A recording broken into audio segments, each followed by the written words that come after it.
Hello and welcome to FPL Malbo. My name is Andy. I will have my team selection video as normal for you this week, but every man and his dog, or at least all of the content creators, seem to be wildcarding. I was planning on leaving mine until much later in the year, but injuries and things like that have really made me consider playing it now. So I thought I'd bring you my wildcard draft. Let's have a look who I've got in my team. Just a quick comment on team value before I get into it. I can afford this team just about. I think I had 0.1 million in the bank after I put it together. Obviously, everyone's team value is massively different. So, for example, I've got Areola in goal. If you had Areola from the start, then he'll save you 0.2 million on how much I've paid for him. And plus, how much money you have all depend on your sales and things like that through the season. So yeah, I can just about afford this, but I'll talk through some downgrades as I go through the team. So you can, give you a few options if you can't quite afford this setup. So yeah, in goal, I've got Areola and Turner. I think they've been pretty much everybody's picks that I've seen from wildcard draft so far. One of the reasons that I'd actually prefer a wildcard in game week 10 rather than game week 8 is because a lot of the fixture swings kind of start from there, and West Ham's one of those teams. They've got Newcastle at home and Villa away in the next two, and it's actually probably worth starting Turner in those two games, who have Crystal Palace away and Luton at home. Obviously, there's the chance that Turner could lose his place. They brought in a new keeper, but I don't think that's a massive problem. Areola's first choice now, and if you start Turner and Areola has to come in off your bench, it's not a massive problem. And Areola's fixtures look superb going forward. I mean, after those two kind of initial tougher games, you're just going to be playing him every week anyway. Everton, Brentford, Forest, Burnley, Crystal Palace. You've got the two cheapest playing goalkeepers. You've taken money out of your team, and Areola is one of the best options. I think if you want to take punts, then you can pick almost any of the 4.5 million. It's been pretty close between goalkeepers. I don't think there's any real standout options. Leno, I think, is a good choice. Flecken looked really good start of the season. I've got him in my team currently, but Brentford as a whole seem to have dropped off a little bit. So yeah, for me, it's not worth spending that extra. I think Areola and Turner is the way to go. So moving on to the defence, I think Matty Cash is a bit of a no-brainer. You're getting him in for not a terrible defence with really good fixtures. They've had a couple of clean sheets already this season. They've got Wolves, West Ham, a slightly tougher game, but then Luton, Forest, Fulham in the next five. But you're getting Matty Cash really for his attacking potential. His XG is superb. Like he's really getting into the box. He's taking shots. He plays as a right winger occasionally, but most of the time as a right back who absolutely bombs on. Yeah, no brainer for me to have Matty Cash in there. I think you still want the Newcastle double up. I've gone for Trippier and Burn. Would have been Botman, although actually now I say it, I don't really know why. I think that all of Newcastle's first choice defence is nailed on. There is a possibility that it'll rotate at some point with the Champions League matches as well. But yeah, I think the double up looks great. Their fixture run has been good for the last few, but it's still pretty good going forward. So West Ham this week is tougher, but then you've got Palace and Wolves and Bournemouth as well in the next five. A tough Arsenal game in the middle. But, I've gone with Burn in this team because of Botman's injury, and he's cheap enough that you can just bench him. Kieran Trippier, I don't think many people have him on a wild card. There's definitely sacrifices that have to be made to get him in, but the fact is Kieran Trippier has scored nearly 40 points in the last 3 game weeks. I've been doing pretty poorly, and Kieran Trippier is the reason that I've not been doing absolutely terribly in the last few weeks. It's been absolutely super for me. He's got 4 assists in the last 3 games. If you want to go without him, absolutely fine, but he's still on set pieces for Newcastle. They're a good team from set pieces. They score plenty of goals. He puts tons of crosses in. He's really a bonus point magnet.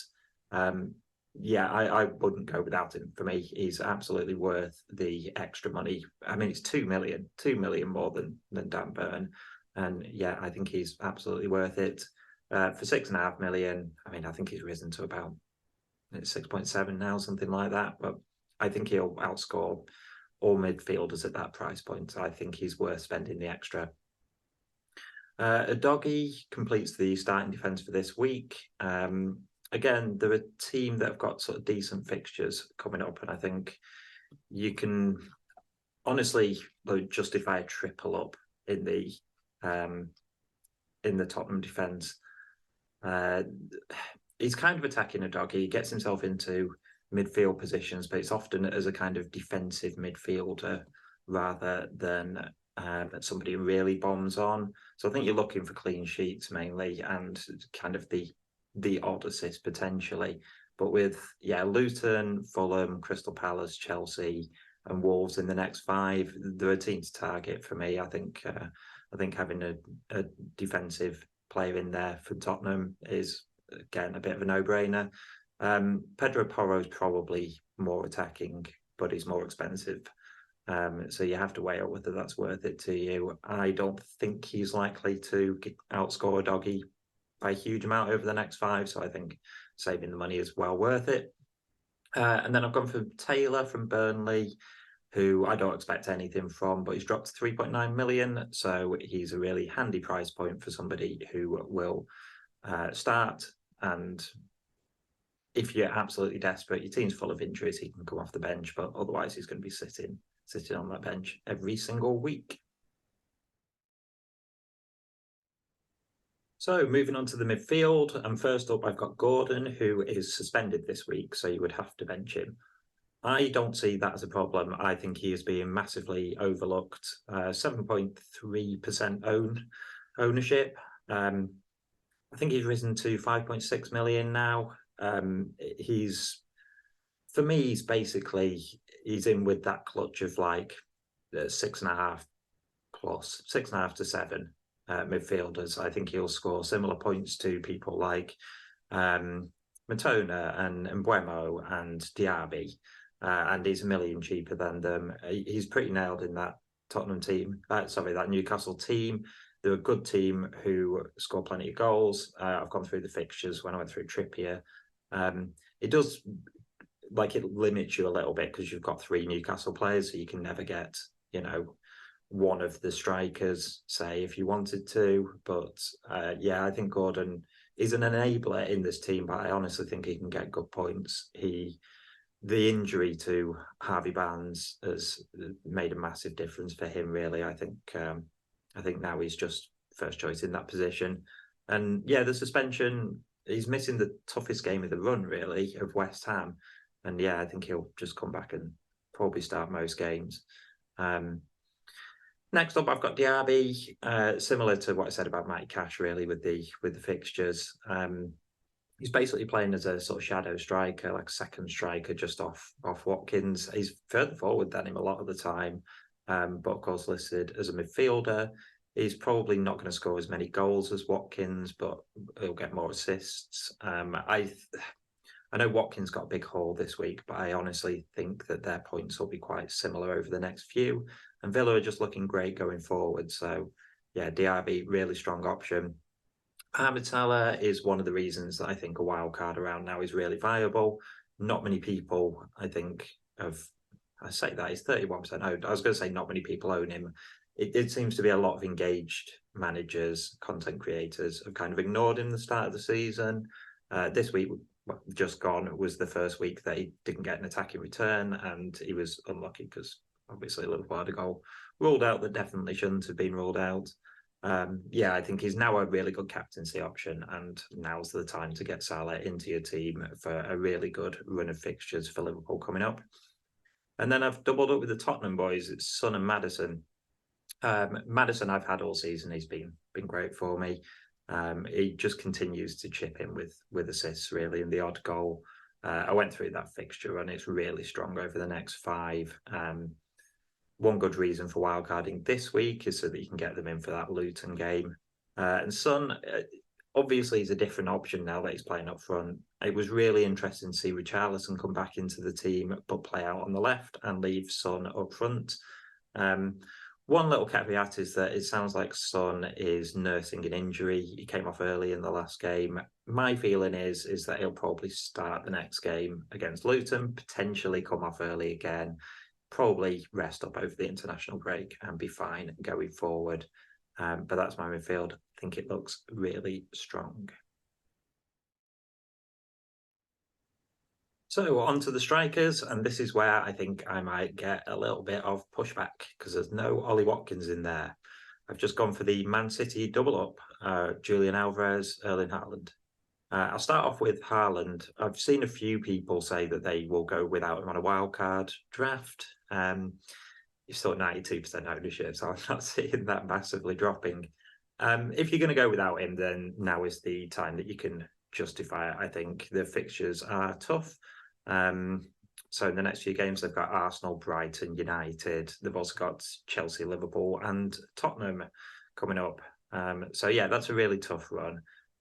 But he's Erling Haaland, and I think we saw last season, yes, he's blanked occasionally against big teams. The last time City played Arsenal in the league, he got 2 assists, though. We've seen him score hat-tricks against like United, another Champions League team. So, yeah, I wouldn't worry at all about getting rid of Haaland from your team. I just think that you need to look at other captaincy options. And I think having a team with Salah and Son in it, it means that you've got plenty of those options. You can just move to another one of those guys in some of the tough fixtures. And doubling up, yeah, it seems risky, but Alvarez is just absolute price beating at the moment. He's, I think he's risen to like 6.9, maybe 7 million. I got him in a bit earlier, so I got him a little bit cheaper, kind of banked those points. He's on free kicks. He's starting as a 10. He's still looking a threat in front of goal. He has got so many returns already this season. I don't see that changing anytime. He's just playing well enough that he's absolutely nailed. Yeah, of course he'll miss a game at some point with City's rotation, but I think the chances are, you look at the next 10 fixtures, will he start 9 of them? Yeah, for me, probably. I think the most likely thing is that he gets a little bit of rotation by coming off early as opposed to missing matches altogether. And then I've got Archer on the bench. You can go cheaper because it doesn't really matter, but the fact is Archer's a starting striker for 4.5 million. So I think it's worth paying the extra 0.2 because it does give you an option. And as soon as you get injuries and things like that, having a playing option on the bench, it can save you a transfer sometimes by just picking him for one game and benching your injured player. I don't have that option in my current team, and I really wish I did for this week. So yeah, Archer wouldn't expect many points, but yeah, good option on the bench, I think. So I said I'd talk about kind of downgrades, and I also want to talk about the Ollie Watkins in the room. I think Ollie Watkins is a fantastic option, and I don't begrudge anybody wanting to put them in their team, but I think it's a little bit reactionary, a little bit knee-jerk that people see him as essential. He had an XG of, I think, 1, something like that, last week with his hat-trick, and he's somebody who usually underperforms his XG. He's a really good striker, he gets in great positions, and he's not a bad finisher, but he usually just slightly underperforms the chances that he gets. So I don't expect another hat-trick next week. And for me, it's kind of Trippier or Watkins. Like, you could take out Alvarez and put Watkins in, and just downgrade Trippier to share. But I think Trippier will outscore Watkins essentially, and I think that even with tougher fixtures for Man City, they're probably the best attack in the league, and I think Alvarez can match Watkins over the next sort of 6 game weeks. So yeah, Watkins, really good option, but for me, Trippier is essential in my team. I really think he's that good of an option. And so, yeah, Ollie Watkins is the one that's had to make way, really. And there's plenty of other places that you can save a bit of money. I sort of mentioned with the defence, like you could downgrade Cash and Udogie to other Villa or Tottenham assets. Like you've got Pau Torres, who's going to start every week. He's not going to get the attacking returns of Cash, but with the fixtures coming up, you'd hope for plenty of clean sheets in there. Same with Udogie, you could downgrade to a centre back. Maddison, I think, is one you can look at a downgrade as well. I think if I was wildcarding in game week 10 instead of game week 8, I would consider the Brighton boys as well, which means that you've kind of got an option of maybe a Mitoma. But I think putting them in for Liverpool at home and City away, which is Brighton's next 2 fixtures, I think I'd rather sort of book that in as a transfer and have Maddison in to start off with. And of course, if you save yourself that bit of money and you don't fancy Gordon, you could easily upgrade that. I think one glaring error or thing missing from this team is any kind of West Ham players. I talked through their fixtures when I was talking about Areola. They're really strong, and I think Ward-Prowse and Bowen in the midfield as kind of attacking options both look really strong. West Ham are so good on set pieces that Ward-Prowse, you feel, will keep picking up points. Plus, he's playing a little bit higher up the pitch than he was for West Ham. For Southampton last season. So yeah, really good option. And Bowen looks like the Bowen of 2 years ago. I think towards the end of last season, he started to find his feet a little bit after a slowish start. And yeah, he's just continued that into this year. So yeah, if you manage to free up a little bit of money, if you didn't want to have Trippier, say, you could easily upgrade Gordon to one of those West Ham players. And like I say, in a couple of game weeks, I think getting some Brighton into your team looks really strong as well. And so that's it for my Game Week 8 wildcard video. Let me know in the comments what you think of my team and any changes that I could make. And if you like the video, then give it a like and subscribe to the channel. Massively appreciate it when you guys do that. I'll be back later on with my team selection video where I'll go through whether I'm going to be using that wildcard team or not. Thanks for watching. I'll see you on another video.